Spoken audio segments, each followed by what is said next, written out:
इस वक्त हमारे साथ में इंदौर के समाज सेवी किशोर कोडवानी जी हैं। किशोर कोडवानी जी की पहचान मुझे बताने की ज़रूरत नहीं है क्योंकि वो पहचान के मोहताज नहीं हैं। आइए सीधे उनसे जानते हैं। वे इस वक्त यहाँ पे भौरुआ चौराहे पर जो अनिश्चितकालीन हड़ताल चल रही है युवाओं की, वहाँ पहुँचे हैं। दादा, आप यहाँ पे स्वयं आए हैं, क्या संदेश देंगे युवाओं को? मेरा कहना यह है कि इस देश में जो भी औलाद वाले हैं, चाहे वो उनकी खुद की औलाद है या बेटों की औलाद है या बेटी की औलाद है, जैसे मैं आज अपनी औलाद से ज़्यादा मेरे बेटे की और बेटी की औलाद का हूँ, क्या मुझे इसमें संतोष है? उनके शिक्षा जीवन पर, शिक्षा व्यवस्था पर, या आर्थिक, सामाजिक और परंपरागत जीवन शैली का जो खतरा पैदा हो गया है।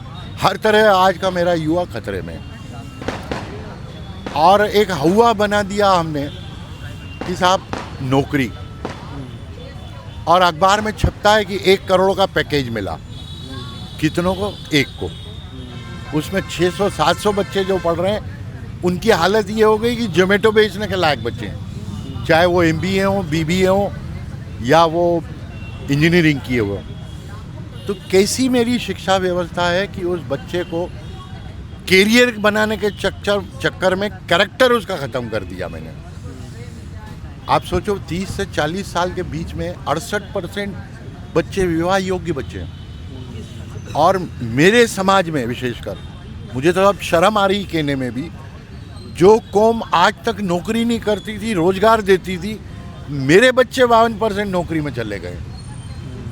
तो क्या भविष्य बनाया हमने? मतलब देश के युवाओं का जो जैसा कहा जाता है, भारत सबसे युवा देश है, मध्य प्रदेश भारत में सबसे युवा प्रदेश है, तो हमारे युवाओं का भविष्य आप किस तरफ देखते हैं? कुछ नहीं बचा।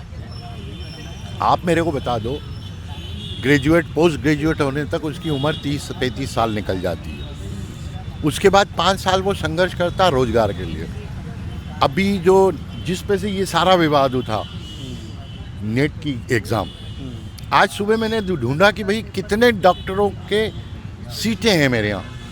2.25 लाख के लिए 22 लाख लोग दौड़ में। क्या सरकार अंधी है? उन 2.25 लाख बच्चों की भर्ती करने के लिए आपने 22 लाख के अंदर ये चीज़ डेवलप क्यों होने दे रहे हो? वो बाकी तो 20 लाख फर्स्टेड होंगे, आत्महत्या ही करेंगे। हाँ, वो किस लाइन में जाएंगे? तो आपके शासन का मतलब क्या है? सारा अध्ययन करना। जैसे आज मैं परिवार का दादा हूँ, तो मेरा काम क्या है? परिवार के पूरे स्ट्रक्चर को समझना और उसको बैलेंस करना। बेटा है वो कमाई की धुन में है, बच्चा है वो पढ़ाई की धुन में, बहू है वो उसके सपोर्ट की धुन में है, और माँ है उसके धुन में।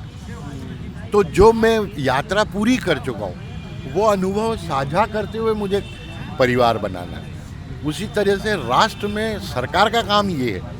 इससे बड़ा दुर्भाग्य मानूं क्या कि 2200 करोड़ रुपए का इस साल मैंने दारू का ठेका दिया है। ये सिर्फ ठेका है भाई साहब, ठेका है। लाइसेंस दिया है कि आप यहाँ दुकान खोलोगे। एक्साइज सब अलग, रेवेन्यू अलग है, बाकी सब अलग है। और उस शहर में नर्मदा चतुर्थ चरण के लिए 2000 करोड़ मुख्यमंत्री ने डिक्लेयर किए। जिन्हें पानी पीने के लिए आपको नहीं देंगे, दारू जरूर पिला देंगे। तो ये थे किशोर कोडवानी जी। किशोर कोडवानी जी अब तक दर्जनों PIL लगा चुके हैं हाई कोर्ट में। कई लंबित है, कई के निराकरण हो चुके हैं। एक उदाहरण से बता दूं मैं, BRTS को सबसे पहले हटाने के लिए जो मुहिम शुरू की थी वो किशोर कोडवानी जी ने ही शुरू की थी, और बाद में सरकार को वो फैसला मानना पड़ा। तो ये किशोर कोडवानी थे जिन्होंने अपनी बात रखी इंदौर इनसाइट पर।